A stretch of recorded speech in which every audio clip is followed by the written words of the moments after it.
पंजाब सरकार को दी है, यानी सारी फैक्ट्रियां जो केमिकल युक्त गंदा पानी है उसकी फैक्ट्रियों पे वहां पे एसटीपी लगाने के लिए, लेकिन अभी तक उसका काम भी स्टार्ट नहीं हुआ है। मैं आपके माध्यम से सरकार से गुजारिश करूंगा कि उसको भी काम की शुरुआत करें। मैं सीमावर्ती क्षेत्र में आता हूं। केंद्र सरकार की एक योजना है सीमा दर्शन योजना। मैंने कल भी एक प्रश्न उठाया था कि मेरी कॉन्स्टिट्यूंसी में नग्गी एक जगह है जहां पे 28 दिसंबर को एक सार्वजनिक मेला लगता है। वहां पे एक माता का बहुत बड़ा मंदिर है। 1971 के अंदर वहां पे 21 शहीद हुए थे, लेकिन उसके बाद में वहां पे हम लोग, हमारी जो जमीन पाकिस्तान ने ली थी, भारत छुड़ाने में भी सक्षम रहा। उसके बाद में वहां पे एक माता का मंदिर बनाया गया जहां पे आज भी 28 दिसंबर के दिन पूजा अर्चना होती है। तो इन दोनों स्थानों को, एक हिंदूमल कोर्ट को जो सीमावर्ती क्षेत्र है, आज़ादी से पहले पाकिस्तान और इंडिया की यहाँ पे ट्रेन आया जाया करती थी, आज भी वहाँ पे रेलवे स्टेशन है। तो इन दोनों नग्गी और हिंदूमल कोर्ट को सीमा दर्शन योजना में जोड़ा जाए। सभापति जी, मैं एक और ध्यान आकर्षित करना चाहूँगा कि 29 अगस्त 2017 को उदयपुर में माननीय नरेंद्र भाई मोदी जी की सभा में हमारे केंद्रीय मंत्री जी ने, नितिन जी ने एक सड़क की घोषणा की थी जो सूरतगढ़ से 18 एसपीडी जाखड़ा वाली भैरोंसरी रावसर नौर और भादरा होते हिसार तक उसको राष्ट्रीय राजमार्ग घोषित किया था, लेकिन स्टेट गवर्नमेंट आज भी इसका प्रपोजल नहीं भेज रही है। तो केंद्र सरकार स्टेट को डायरेक्शन देके उसका प्रपोजल मंगा के उसको राष्ट्रीय राजमार्ग बनाने के लिए केंद्र सरकार स्वीकृति देगी। मैं यही आपसे आग्रह करना चाहूँगा। केंद्र सरकार ने अपने एक विजन के तहत किसान को हर समय बेनिफिट दिया है, चाहे यूरिया का खाद हो, चाहे बीज हो, चाहे पानी का मामला हो, चाहे खेतिहर मामला हो, चाहे पीने का मामला हो, जल जीवन मिशन हो। केंद्र सरकार ने हमेशा किसानों को, सभापति जी, सहायता दी है।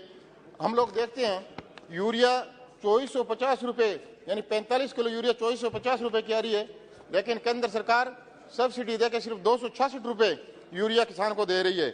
इसी तरीके से डीएपी 4000 के करीब, उसका 50 किलो वेट का 4000 रुपये कीमत है, लेकिन 1350 रुपये सब्सिडी के रूप में किसान को सिर्फ 1350 रुपये में केंद्र सरकार दे रही है। मैं ये बात इसलिए कह रहा हूँ कि 8 साल तक भारत को विश्व गुरु बनाने के लिए देश के प्रधानमंत्री जी ने जो काम किया है और गांव के अंतिम छोर पे बैठे हुए व्यक्ति को इसका लाभ देने के लिए देश के प्रधानमंत्री जी ने जो संकल्प लिया था उसको केंद्र सरकार पूरा कर रही है। सभापति महोदय, कभी विश्व गुरु कहलाने वाला भारत, पूरा विश्व भारत का तमाशा देखता था। आज अमेरिका जैसी महाशक्ति भारत के सामने कोई घुटने टिकाने का काम कर रहा है, वो देश के प्रधानमंत्री जी कर रहे हैं। सभापति महोदय, मैं ज़्यादा कुछ नहीं कहता, मैं इतना कहना चाहूँगा कि आज मुझे विश्वास ही नहीं, मुझे पूर्ण विश्वास है कि हमारी केंद्र सरकार अपनी प्रतिबद्धताओं को सुनिश्चित करने के लिए तेजी से नई दिशा में विकास कर रही है। पिछले 8 साल हम सब के लिए गौरवशाली वर्ष रहे हैं। देश के हर तबके को उनका हक मिला है और देश विकास के पथ पे अग्रसर है। मैं केंद्र सरकार द्वारा सदन के समक्ष रखी गई इस अनुदान मांग को मैं समर्थन करता हूं। बहुत बहुत धन्यवाद। जय हिंद। धन्यवाद। Next speaker Shri Lav Shri Krishna. Thank you, sir. Thank you for allowing me to speak on demands for grants. When we thought the economy was recovering, again the brakes were put in place because of what's happening in all the major economies across the world. Our manufacturing sector, the growth is going back. Our service sector, there's a huge job losses, not just in the billion-dollar valuation startups, but also in the major tech companies like TCS and Wipro and all these companies. And the unemployment rate across the country is touching almost to 8%, which is more than 8%. There's a feeling across the country, what's keeping the youth busy is the cheap data that is available. Under these circumstances, I commend the Finance Minister and the Union Government for undertaking the welfare-oriented measures to push for the upliftment of the citizens of this country, sir. Almost 25% of the allocation in this demand for grants has been allocated towards the fertilizer subsidy, sir. Please. This will ease the financial pressure faced by the Honourable farming members, community. please. But there are two figures that do not sit well. Please. But there are two figures that do not sit well when government is talking of Atmanirbhar Bharat, sir. 1/4 of the allocated funds for the fertilizer is for the imported fertilizer, sir. Domestic production of fertilizer was 36.2 lakh tons, much lower than the target of 41.5 lakh tons in October, sir. This issue needs to be given serious thought if you are talking about Atmanirbhar Bharat, sir. Government is looking towards commercialization of and exploiting of production of phosphate deposits, sir. Government should look to Kadapa Basin in Andhra Pradesh, which has huge deposits, sir. Another 60,000 crores is allocated towards food subsidies, sir. Pradhan Mantri Garib Kalyan Yojana has been recently extended until December 2022, sir. Given the inflation and food grain shortage, it is wise to extend it further, sir. Narega has been allocated another 16,400 crores, but it still falls short of last year's expenditure by 8,600 crores. Maybe they will cover it in the next demand for grants.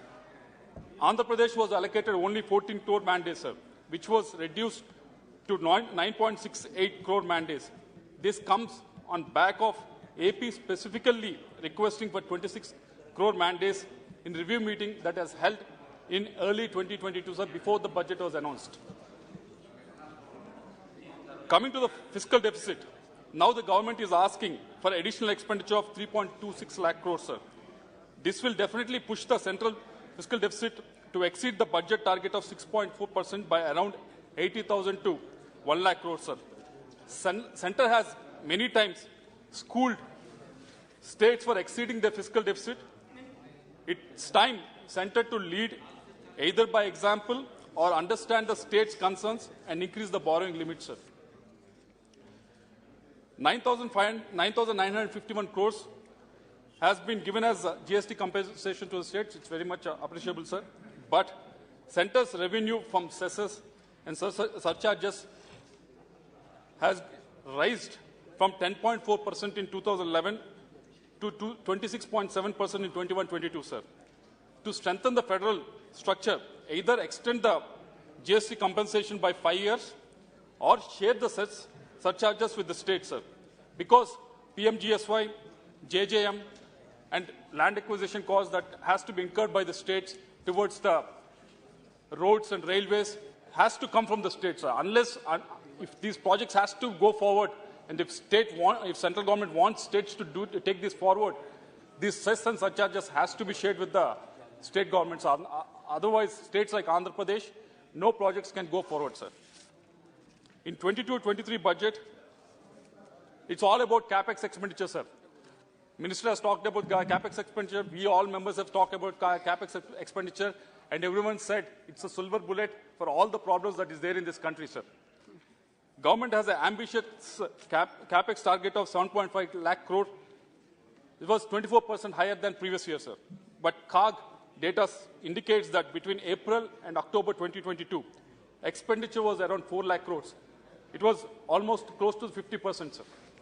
Under the supplementary demand for grants, capex has been augmented by 31,000 crores, indicating that close to 60% of the target will be achieved. Government may say capex happens only when states come together, projects are identified, land allocation from the state side is done, and various other reasons, sir. Let me give you various avenues that are available in Andhra Pradesh, various projects that are allocated to Andhra Pradesh, which are looking for capex spending from the union government, sir. There are 7 projects that are waiting from them, sir. Avenue 1, Polavaram project, sir. It was lifeline of Andhra Pradesh. It was supposed to solve drinking and irrigation problems of many districts of Andhra Pradesh and lakhs of acres in Andhra Pradesh, sir. It was adjudged as a national project as well in Bifurcation Act, sir. But there are so many issues that are pending with the union government, sir. Pending investment clearance for the revised cost estimate to the tune of 55,000 crores is still pending with the union government. Funding for drinking water is to the tune of 4,000 crores is still pending with the union government. Removal of component-wise restriction. We have been representing it to the union government too many times. An expenditure of 2,000 crores has been rejected because of that. It is still pending with the union government. R&R package, resettlement and rehabilitation package. It's still pending with the union government. We have been making so many requests with the government. It's not been happening. The left side of the project, to the tune of almost 40,000 acres. R&R package has not been initiated from the union government. If union government is so serious about capex, this is the project that they should really look into, sir. Avenue number 2, education institutions. Sir. There were so many education institutions that was promised for Andhra Pradesh after the state has been divided. IIT, IIM, ISR, NIT, Central University, Petroleum University, Agri University, IIIT, Tribal University, and AIMS. Except AIMS, none of the institutions that I have mentioned are running from a own campus, sir. Still, all of them are running from a rented premises, sir. This is the capex that the union government should be looking at. Example I will give you. A Central University was allocated 56 crores in 22-23 budget, sir. When we asked, when the actual ask was for 1,500 crores, they allocated 53 crores. That is enough for salaries, not for building a campus, sir. Land has been given to that. We are waiting for the capex to be spent on that.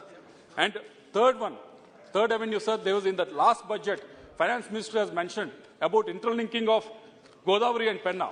Godavari and Penna interlinking will solve many problems, irrigation problems, drinking water problems in Andhra Pradesh, because Godavari basin has excess amount of water that is available, about 250 TMC, sir.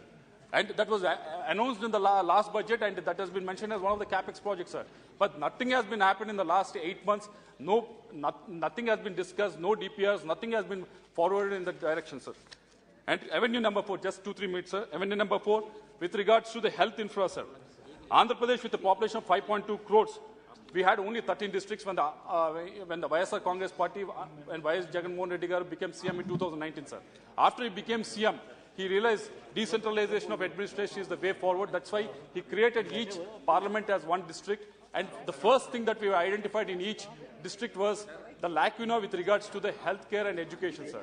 When we realized that we have proposed for 17 medical colleges, sir, we forwarded that proposal to the union government. 3 have been agreed. Yes, one is in my constituency, which is being supported by the union government, but that's not last one, which, but that is not the case. Another 14 are still in the pipeline, sir.